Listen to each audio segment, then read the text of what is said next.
Welcome to From the Shed End podcast with myself, T.Dot. As always, thank you for joining me. Before we get into the content, please make sure you subscribe, comment, share, like, all of that stuff. Let us know your thoughts in the comments. And also make sure you hit episode 50, which I'm going to show you how to get to now on Spotify. We talk about our mid-season review on there as well. It's a very good episode. Theo joins me as usual on there. So yeah, you go. All you need to do, I did explain this a few weeks ago, but I'm going to do it again.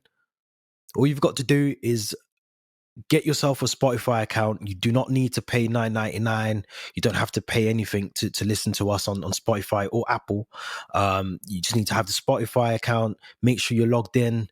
Hit up From the Shed End, make sure you're there. And then obviously episode 50, we do our mid-season review. We're going to be talking all things Chelsea related on this channel, on this podcast as well. But yeah, episode 50 is out. Make sure you like that as well. Let us know your thoughts and make sure you hit this follow button here. This is very crucial. I didn't mention this last time, but make sure you hit the follow button because that is going to be the button that will let you know when we drop an episode. We do one every single week. So yeah, make sure you're interactive on there as well. Let us know your thoughts. But let's get into some more content because I think it's only right that we do this. We're talking about Spurs, bottlers, bottle jobs. They thought they were kind of come to Stamford Bridge and get 3 points. I did say on the previous video that I put out that was not going to happen. There's no way that we were going to lose to Spurs, and we didn't lose to Spurs. We played our game very well. Let's talk about the lineup because the lineup for me is something that was very crucial in this game. And before the game, midweek when we had them in the second leg of the Carabao Cup, I said we should be playing a back four. I said about Malang Sarr, the impact that Malang Sarr can have in that position as well. And Tuchel, whether he listened to me or whether he just knows what he's doing, I'm going to go with he knows what he's doing. But he played the back four with Cesar Azpilicueta, Antonio Rudiger, Thiago Silva, and Malang Sarr as the back four. It worked. It looked right on the pitch. It looked like we knew what we were doing at the back. It gave Alonso that much needed rest as well. He's played a lot of football over the last couple of weeks. So I think it was good and crucial, very crucial to rest him before another busy period after the international break as well. It was nice to see Mason Mount back in that usual position that we know he can play in. Alongside Jorginho and Mateo Kovacic as well. Hakim Ziyech playing just in front of him, Romelu Lukaku, and finished off by Callum Hudson-Odoi. Now, if we look at the Spurs team, boy, where do I start? Where do I start with this? Because in my humble opinion, if I'm a Spurs fan, I'm annoyed at this lineup. I'm annoyed at this lineup. You've got Tantanga and Ben Davies theoretically playing as left back and right back. You then have Ryan Sessegnon and Matt Doherty, who, in my opinion, is more suited in a back three, playing as a wing back. Højbjerg, I'm happy with. I think he's a good player. I love him for Spurs. He gets stuck in. Harry Winks, Eric Dyer, Sanchez, Bergwijn, Harry Kane. And yes, Harry Kane is because he's not very good at the moment. I think he looks more effective when he's got Son next to him, and obviously Son being out. But in terms of Chelsea and in terms of the way that we set up and we played the right football, in my opinion, we started on the right foot.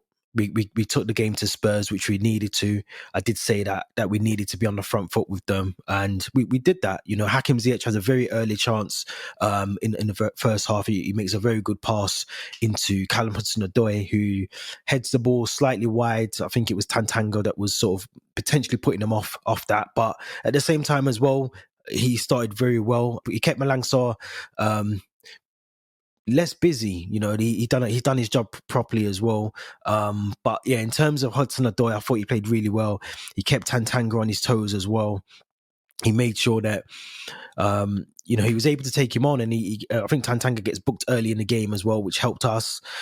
And look, Mason Mount looked effective. Hakim Ziyech looked a baller. That was probably the best game that I've seen of Hakim Ziyech in a Chelsea shirt, if not in a long time at all.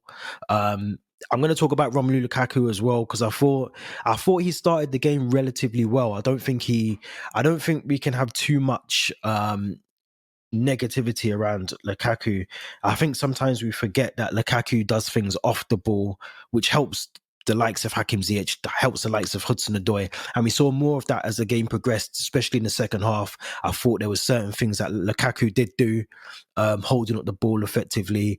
He stretched the defense as well, which I think is important. He made that space for Hakim and Hudson-Odoi to run into as well. So he was very effective in some ways. He was unlucky not to get a goal in the second half. But let's go back to a controversial part of the game, because initially I said it wasn't a foul, and I'm almost glad that I haven't done this review straight away, and I've taken my time to do it, because it gives me the chance to review, look back at the footage. I watched the whole game again yesterday, and looking back on the disallowed goal for Spurs, the push on Thiago Silva, there's a few things I think we need to factor into this.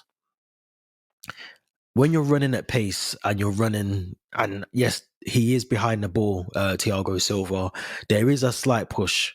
Now, when you're running at that pace and someone pushes you, and you don't necessarily have the correct balance in order to keep yourself up, it does happen. I'm not saying that he doesn't go down easily. 100% he does. No, yeah, I'm probably clutching at straws, but he goes down.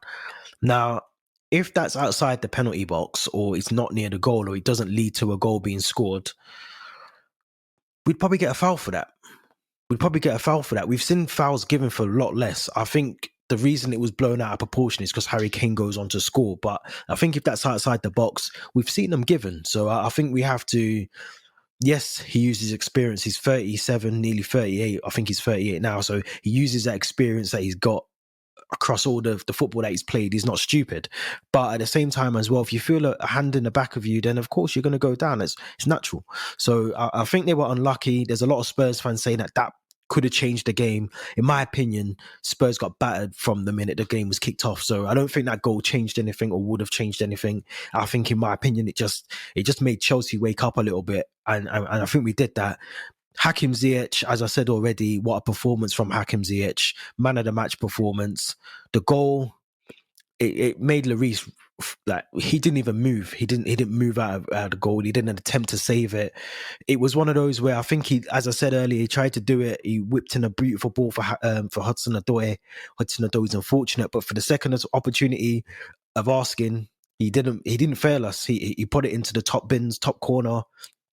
Lloris, rightfully so, doesn't attempt to save it, and it's a beautiful goal. And it was good to see him celebrate that goal, in terms of he didn't celebrate against Brighton. But for me, Hakim Ziyech, man of the match performance, brilliant performance for Chelsea. That I don't think I've seen a performance like that from Hakim. So to see him do that for us was brilliant. We need more of that. We need a bit more consistency from Hakim Ziyech as well. But at the same time as well, Tuchel played him in a role that suited him a lot more. The same with Mason Mount, and I think that's why we saw we got to see them playing that more effective game plan, and be able to execute things a lot more. And they were a nightmare. I mean, we have to look at, again, Ryan Sessegnon and Ben Davies. They were run ragged. Same with Doherty and Tantanga on the other side as well, with Kovacic and Hudson-Odoi. They were run ragged. So yeah, look, I'm impressed with the way that we played. Of course, the second goal, Thiago Silva, someone on Twitter put up an image of John Terry scoring a very similar goal to Thiago Silva's, or vice versa. And yeah, I mean, look, I said it before, I'm going to say it again. I don't think as Chelsea fans we realise how lucky we are to have Thiago Silva as a Chelsea player. He's that good. He's the Rolls Royce of centre backs. He's someone that will hopefully, for the next 12 to possible 18 months, rub off on the likes of Trevor Chalobah, Malang Sarr, hopefully Antonio Rudiger if he stays as well. So look, for me personally, brilliant performance by the team. Happy that we got our 3 points. Looking at the league table, obviously, it doesn't really change anything for us. I think, like I said before, and I've said this on a couple of the podcast episodes as well, we need to start looking behind us. United have got 2 games in hand. West Ham have got a game in hand. Arsenal have got 3 games in hand. So all we need to do now is concentrate on winning games, winning the next couple of fixtures that relatively, if we're being honest, and I hate to say this, but relatively, if I'm being honest, You know, we've got Plymouth when we come back from the international break. Then we've got the Club World Cup. Obviously, our Arsenal game's been postponed, but we look at these fixtures here. I mean, we've got Crystal Palace, which is going to be tough. It's going to be a tough game, but I expect 3 points out of that. We look at the Burnley game. We've got Newcastle, Norwich. I mean, that's just that. Those are winnable games. You know, Burnley, Newcastle, and Norwich are winnable games. And I think if we can get 9 points out of them, obviously make that 12 if we can beat Palace as well. We do have the big thing of the Champions League and the Carabao Cup in between that, plus the Club World Cup. I think we need to focus on trying to make sure we maximize every game, get as many points as we can out of these next couple of games coming up, because they're going to be crucial. And we, like I said, we need to be focusing on who's behind us rather than looking at the Liverpools and the Man Cities now. But in my opinion, brilliant performance from us. I was impressed. I was happy. Obviously, we played really well. We've got a lot of football coming up. What can I say? Chelsea do not lose to Spurs. This has been T.Dot from the Shed End. Thank you very much for watching. As I said earlier, make sure you subscribe, like, share, comment, all of that stuff. Until next time, stay safe.